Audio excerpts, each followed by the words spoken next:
दोस्तों आज हम बात करेंगे एसएससी एमटीएस के बारे में। उसका सारा डिटेल्स एक-एक चीज़ को हम अच्छे से एक्सप्लेन करते हैं, ठीक है? जैसे कि बहुत सारा डाउट अभी भी रहता है कि बहुत सारी छोटी-छोटी चीज़ें हैं जो एक जगह नहीं मिलती है हमें, ठीक है? अलग देखना पड़ता है। तो उन सारी चीज़ों को हम एक जगह कलेक्ट करके एक सारा जो भी एमटीएस का स्टार्टिंग से लेकर जॉब प्रोफाइल तक और कहाँ तक प्रमोशन क्या होता है, हर चीज़ को हम डिस्कस करते हैं, ठीक है?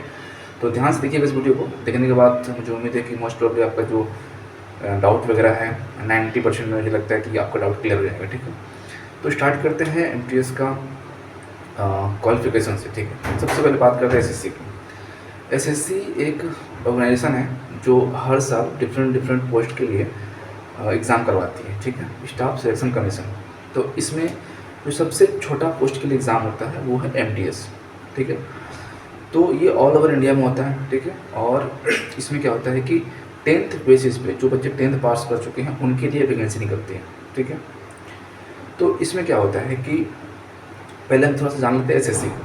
तो एसएससी क्या करती है कि पूरे सेंट्रल लेवल पे मतलब पूरे भारत में एग्ज़ाम कंडक्ट करवाती है और इसमें 10th बेसिस पर जो आपका एग्ज़ाम है 10th बेसिस पे होता है। पहले ये चीज़ आप समझ गए एसएससी के बारे में। सबसे छोटी पोस्ट होती है एमटीएस, ठीक है? तो पहले हम बात कर लेते हैं इसका कि आपके पास क्या-क्या क्वालिफ़िकेशन होना चाहिए। तो आप 10th पास हो, ठीक है? इसकी एज जो होती है वो जनरल कैटेगरी के लिए 25 होती है, ठीक है? 25 साल तक जो होती है वो जनरल वालों के लिए होती है। अगर आप ओबीसी हैं तो 3 साल इसमें आप एक्स्ट्रा डाल लो और एससी हैं तो 5 साल, ठीक है? बाकी कैटेगरीज़ का उनके हिसाब से अपना उनको पता होता है तो उसमें ऐड कर लेंगे। तो ये क्लैरिटी होगी हमें कि एज क्या चाहिए, क्वालिफ़िकेशन क्या चाहिए, ठीक है? उसके बाद अब आते हैं कि एमटीएस के लिए इसके अलावा एक चीज़ और मैं बता दूँ यहाँ पे ओबीसी वगैरह का, एससी ओबीसी का। देखो ओबीसी सर्टिफिकेट आपके पास जो है वो सेंट्रल लेवल का बना होना चाहिए, ठीक है? मतलब भारत सरकार का सेवा में आप जा रहे हैं तो आपके पास जो सेंट्रल लेवल का ओबीसी होना चाहिए और वो आपके तहसीलदार से साइन आपने करवाया है जो कि रेवेन्यू ऑफिसर के नाम से होता है। जैसे मैं बिहार का हूँ तो मुझे रेवेन्यू ऑफिसर के बारे में पता है कि हमारे वहाँ पर रेवेन्यू ऑफिसर साइन करते हैं तो चल जाता है, ठीक है? तो आप कोशिश कीजिए कि तहसीलदार से लेकर आप एसडीएम, डीएम तक की लेवल का ओबीसी बनता है, आप वो बनवाएँ, ठीक है? और एक इसमें आता है एंगल क्रूशियल डेट का। क्रूशियल डेट ये है कि जिस दिन फॉर्म फिलअप करने का आखिरी दिन होता है ना, वो आपका उसके पहले आपके सारे सर्टिफिकेट, आपकी एकेडमिक की सर्टिफिकेट, ठीक है? आपकी कास्ट सर्टिफिकेट, बाकी कोई भी सर्टिफिकेट है, उसके पहले आपकी सर्टिफिकेटें जो है ना बन जानी चाहिए, ठीक है? उसके बाद की डेट की अगर होती है तो थोड़ा-सा इश्यू होता है, दिक्कत होता है, ठीक है? तो हमने बात कर लिया कि एलिजिबिलिटी क्या है, 25 साल की एलिजिबिलिटी है, 10th पास आपकी होनी चाहिए, अगर कास्ट सर्टिफिकेट है तो सेंट्रल लेवल का होना चाहिए, सेंट्रल फॉर्मेट होना चाहिए, ठीक है?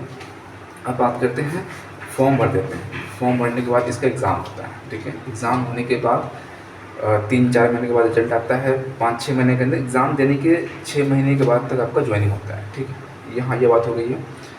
फिर बात कर लेते हैं कि इसमें पोस्टिंग क्या होती है। देखो इसमें डिफरेंट जगह डिपार्टमेंट है, जीएसटी डिपार्टमेंट है, इनकम टैक्स डिपार्टमेंट है, एमईएस होता है, मिलिट्री इंजीनियरिंग सर्विस होता है और भी सीएजी है और भी डिफरेंट भारत सरकार का जो भी सेवा होता है ना, उसमें एमटीएस की ज़रूरत पड़ती है। तो इसमें एमटीएस का काम क्या होता है ये बात कर लेते हैं। मैंने बहुत सारी वीडियोज़ पे बना रखी है, आप चाहे तो उसको स्पेशली देख सकते हैं। मैं थोड़ा-सा यहाँ पे एलाबोरेट करूँगा। एमटीएस का काम होता है अपने जो सबसे नीचे स्टाफ है आपको एमटीएस, उसके ऊपर बहुत सारे स्टाफ हैं, तो सबको सपोर्ट करना होता है। एक तरह से मल्टीपल टास्किंग काम होता है, ठीक है? किसी ने कहा कि ये फ़ाइल आप वहाँ देकर आओ, ये काम आपका हो सकता है। किसी ने कहा ये फ़ाइल सर से साइन करवा के लेके आ जाओ, ये काम हो सकता है, ठीक है? इस तरह का प्रिंट आउट निकाल दो, ज़ेरॉक्स कर दो, स्टेपल कर दो, ये सारे काम आपके होते हैं। एक ऑफिस में बहुत तरह इस तरह का काम होता है, तो एक आदमी होना चाहिए जो सारे कामों को देख सकें। तो ये आपका एमटीएस का एक मोटा-मोटी ये काम आपका होता है, ठीक है?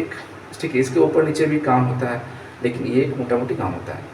अब हम लोग बात कर लेते हैं इसमें प्रमोशन क्या है, करियर क्या है, ठीक है? तो हम बात करते हैं एमटीएस जो है ना, एमटीएस अगर एग्ज़ाम देख रहा है, आपने एग्ज़ाम दिया टीए के लिए, टैक्स असिस्टेंट के लिए, तो 2 साल का आपका प्रोविज़न पीरियड होता है, ठीक है?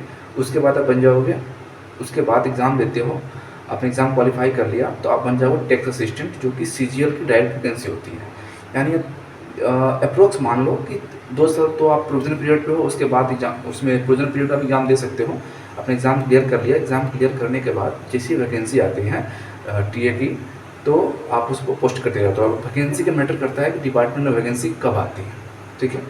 तो टीए बन सकते हो, फिर टीए से आप सीनियर टीए बन सकते हो, सीनियर टीए से आप इंस्पेक्टर बन सकते हो, इंस्पेक्टर से आरटीओ तक आप जा सकते हो, अगर बहुत आरटीओ मतलब इनकम टैक्स ऑफिसर तक, ठीक है, जो कि आपने बहुत कम एज में अगर ज्वाइनिंग किया है तो, ठीक है।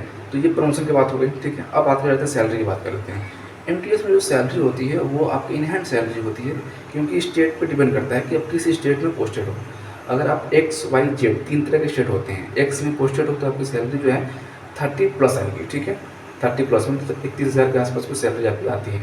अगर वाई सिटी में पोस्टेड हो तो वो 29-30 के आसपास, मैंने इसके ऊपर भी एक अलग से वीडियो बना रखा है, आप देख सकते हो, ठीक है। और अगर जेड सिटी में पोस्टेड हो तो 27-28 हज़ार के आसपास आपको इन हैंड आपके अकाउंट में सैलरी आती है, ठीक है। तो ये एक मोटा मोटी आइडिया हो गया। हाँ, और इसके रिगार्डिंग आपको जैसे कि बुक वगैरह की मैं थोड़ा बता देता हूँ आपको। प्रीवियस ईयर इसके लिए बहुत इंपॉर्टेंट होता है, एसएससी कोई भी एग्ज़ाम हुआ है तो उसका प्रीवियस ईयर आप देखो, ठीक है। और इसमें मैंने सारा कवर किया है, कोई जो चीज़ आपको इसमें डाउट, मैक्सिमम हमने ट्राई किया है कि एक एमटीएस क्या है, कैसे काम करता है, बताने की कोशिश की है। और ज़्यादा अगर इलबोर्ड करूँगा तो वीडियो बहुत बड़ी हो जाएगी, ठीक है। तो कोई भी डाउट होता है तो टेलीग्राम आईडी मेरी इस वीडियो की डिस्क्रिप्शन में दी है, आप मेरे से कभी भी कॉन्टैक्ट करके पूछ सकते हैं, ठीक है। और अगर वीडियो आपको अच्छा लगा हो, सपोर्टिव लगा हो, कुछ नॉलेज मिला हो तो इस चैनल को सब्सक्राइब जरूर कर देना, ओके। और फिर मिलते हैं नेक्स्ट वीडियो में, ओके, थैंक यू।